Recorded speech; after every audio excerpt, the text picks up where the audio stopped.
Imagine you're given a potentially deadly diagnosis, but you don't have the money to pay for the treatment you need. It's not a problem we expect to face in Canada, but in fact, it is a reality for many cancer patients. The CBC's Cass Russi shows you why.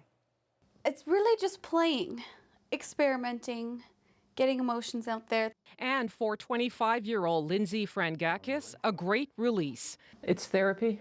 Yes, absolutely. She's been needing the distraction.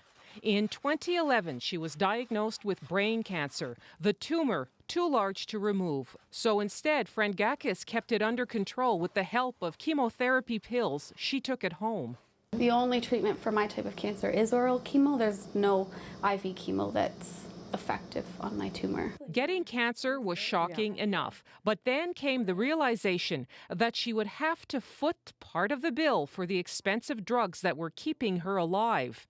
This is 1 day's worth of chemo, so I would take 5 different packets of pills to count as 1 day. The chemo cost $10,000 every month.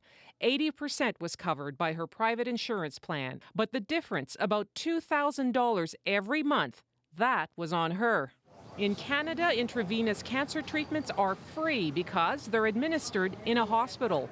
But in Ontario and Atlantic Canada, oral cancer drugs are not always covered. It's the patient's responsibility to pay.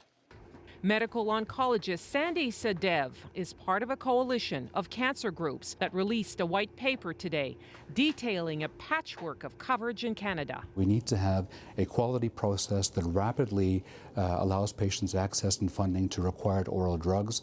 Oral drugs are the way of the future. They should be really handled identically to how we handle every other cancer drug. This is a work in progress? It is. The Ontario government says it's looking into the issue this May.